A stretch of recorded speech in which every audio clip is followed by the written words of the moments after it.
What's up, pups? How you guys doing? I'm doing great, thanks for asking. So I have never in my life done a Snapchat Q&A before. I have never really been like that much of a Snapchat user. It's always been one of those social medias that I haven't really understood very well. I've had it, but I've never really used it. And more recently, I would say as of VidCon, I started really getting into Snapchat. And I still don't do it consistently, but I really do enjoy it at this point. And I just recently learned how to like finally start adding people, looking at messages and responding. So I figured I would do a Snapchat Q&A. My first ever Snapchat Q&A. It looks like I got a decent amount of questions for my first Snapchat Q&A. So here's how I'm gonna do it. I'm gonna like show the video of the question to you guys. I'm gonna watch it in the viewfinder and then we will answer it. That way we all can see what's going on. I'm just gonna go straight down the line. So it looks like Jeannie's Dishes is first. Okay, so I guess they don't always have to be video. I didn't know that. See, I'm learning more about Snapchat every day. So Jeannie asked a text question.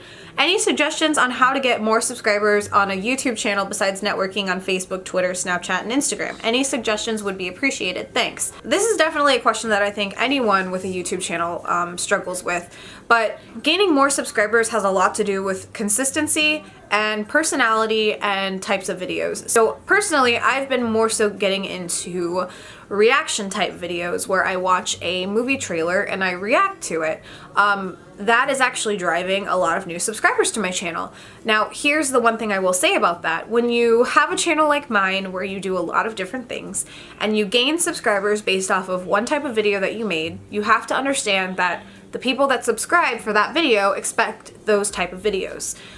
So when you make a video that's a reaction and someone subscribes and then the next video you put out is a makeup tutorial, there might be some confusion. So if you're gonna have a channel where you do many things, make sure you're well-rounded. That's something that I still struggle with. I think consistency is key because when people subscribe, they expect to see videos on a certain schedule. Again, this is something that I struggle with. And having a positive attitude and personality will definitely help people want to actually engage and watch your videos. I personally watch a ton of different YouTubers. I think the one thing that every YouTuber that I watch has in common is that they have really awesome personalities. Like they really like shine through. I can feel who they are as a person through their video. They seem engaging and just 100% real, and that's what I personally look for.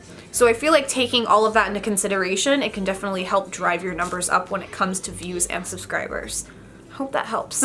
Okay, this one is from Mohammed Bear. Okay, so the question said, how are you?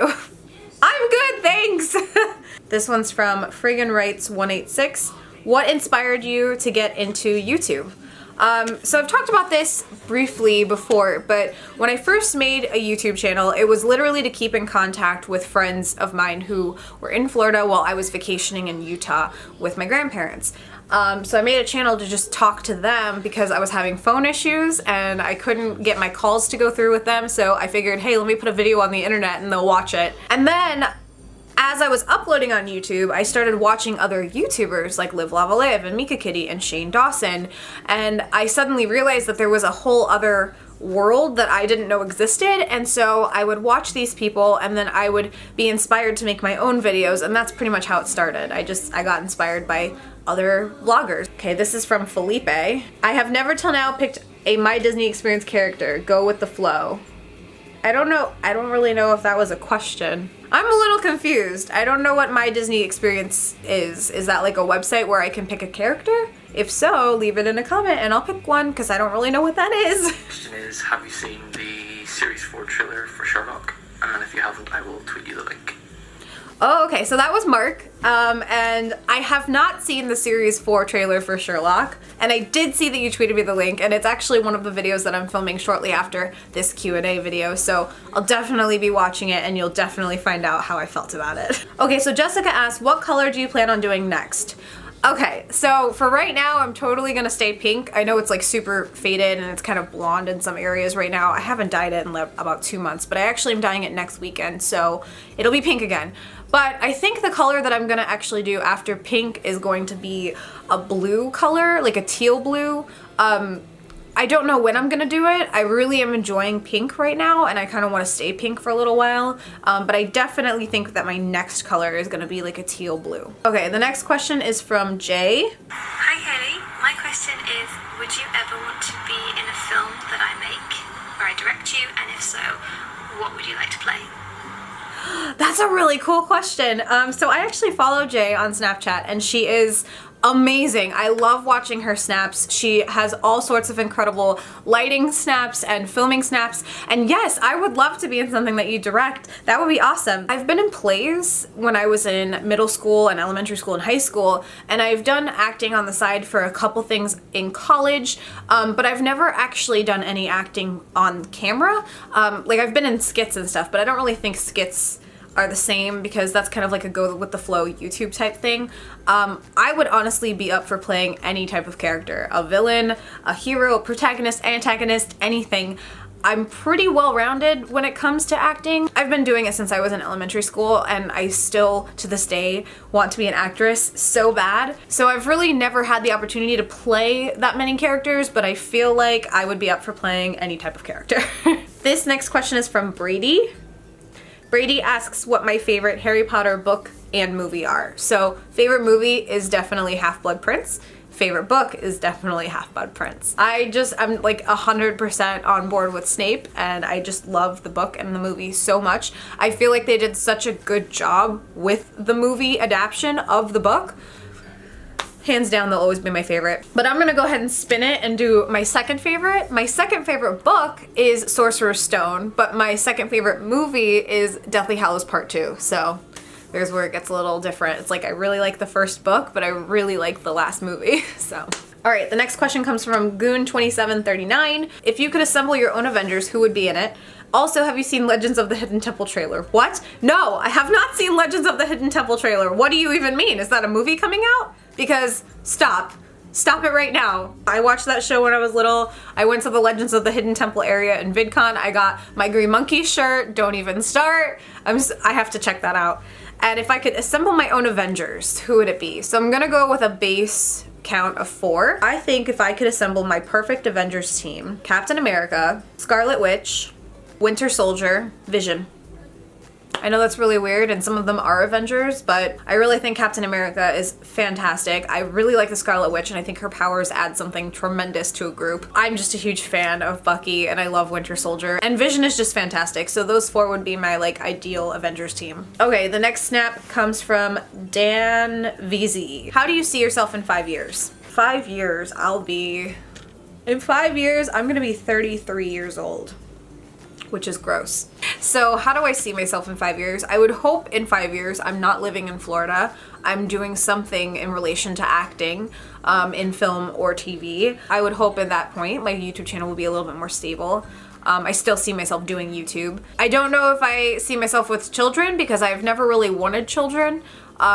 But I honestly don't know how I'm gonna feel when I hit my 30s. I don't know if I'm gonna want kids or not. So I also don't know if I'd be married because my boyfriend comes from an area of the United States where they wait a really long time to get married. I mean, all of his friends have waited like 7 or 8 years to like even get engaged. So pretty sure that's not happening for a while. But I guess technically in 5 years we would have been dating for 9 years. So I don't know. We'll see. Wow, and Luna will be like almost 6 years old in 5 years. That's so crazy. Time is weird. Okay, we have a question from Chris F26. What is the main thing that keeps you positive in life? Honestly, I don't know. That's a really good question. I struggle with self-doubt, I struggle with depression, and I also have anxiety. I have like the most things working against me consistently, but for some reason, I just keep pushing past it. I tell myself that there is a result waiting for what I've been trying to achieve, and there's something waiting at the end, so I just have to keep going. If I stop and dwell, it will just make everything difficult and weird, and I don't ever want to stop. Like, one of my friends the other day told me that I do too much and I need to take a break, but you know, it's hard because I do have days where I'm not positive, and I do have days where I think, wow, I'm not where I want to be, or I'm not doing what I want to be doing, but I just have to keep working towards that, and I think that's what pushes me. And I think also it has something to do with seeing other people be successful around me, and it drives me to want to also be successful, so that's a huge contributor as well. I have a lot of really great friends in my life who are positive, who are doing great things with their life, and they kind of motivate me to be the same, to do the same. So I think that the people in my life are also a huge contributor, as well as just my personal self-motivation to not want my doubt to get the best of me. Okay, so we have 2 more questions. The next one is from Thomas. All right, Q&A. So you've been to every single Playlist Live since it began. What are your top 3 favorite moments from the convention? The first one, hands down, is like a collective favorite moment. At the very first Playlist Live is when I really made a lot of the friends that I still hold today from the internet. The first playlist is where I met Corey Vidal. It's where I met Mitchell Davis. It's where I met Mika Kitty. It's where I met Katrific. It's where I met Sama. It's meeting the friends that I still have today. Hands down, by far, best memory ever. My second favorite memory would most likely be the very first Smaller Channels panel that we held. Now it got off on a really bad start because this was the year that we just had the panel. It was before Community Unite was a thing, and we had the single panel. Unfortunately, there was some misunderstanding where they allowed our room that our panel was supposed to be in to be used to help delegate lines for someone named Lou Anthony for his meetup. He wasn't even in that room. They were just letting the people in line for his meetup wait in our room. So our panel got delayed for an hour, and the people that came to attend our panel were amazing. They stood around, we all talked in a big group for an hour, and when they finally let us into the room, there were no chairs for anyone to sit on, so everyone had to sit on the floor, but it was still an amazing time. There was a huge turnout. About 150 people came to that very first panel, and it was just awesome. Like it really, that was my first sense of feeling like there are still people on YouTube who want to attend for the community and who are not there just to meet other people. So that was a great feeling. Okay, and as like silly as this is gonna sound, I think the third best moment for me was this past playlist when I finally got the nerve up to go talk to Jenna Marbles for just a moment. I know that that's kind of like a fangirly thing, but Jenna Marbles is one of the reasons that I do have a channel today. She wasn't one of the first YouTubers that I watched, but she definitely inspired a lot of my videos in the beginning. So I finally got the nerve to go talk to her at one of the after-hour party events, and she was so kind and so just humble and everything that I expected her to actually be in person. So it was nice to meet someone who is one of the top most subscribed people on the planet and have her be so kind and humble and just genuinely a great person. That was a good feeling to know that there are people out there who can have that level of fame and still be just incredible people. So I think those would be my top 3. Okay, and the last question comes from Garrett. So Garrett asked 2 questions. How did I meet Tim and Jen, and do I have any other tattoo plans?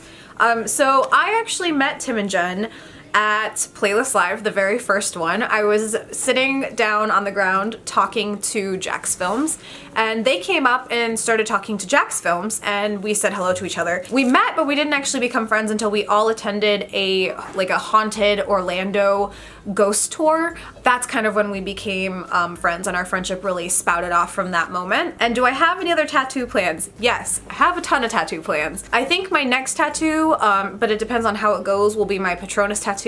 I am getting a Patronus of a dog tattooed right here on my forearm. It's gonna be Millie, actually, and I haven't really decided on the exact wording that I want as of yet. It's either gonna be Expecto Patronum or The Last Great Adventure is Death. Either way, it's definitely gonna be my Patronus tattoo for Millie for her passing away. So that's my next tattoo. At least that's what I'm planning on having my next tattoo be. I was gonna get that specific tattoo at SuperCon, but because of the intricacy that comes with planning something like that, there wasn't enough time, so I decided on getting my Rebel Alliance symbol. So yeah. All right, so it looks like I made it through all of the Snapchat questions. Thank you guys so much for sending in your questions. I'm really excited that this went so well, and I'm looking forward to doing future Snapchat question videos. And of course, make sure you're following me on Snapchat if you want to send a question in the next time I do this.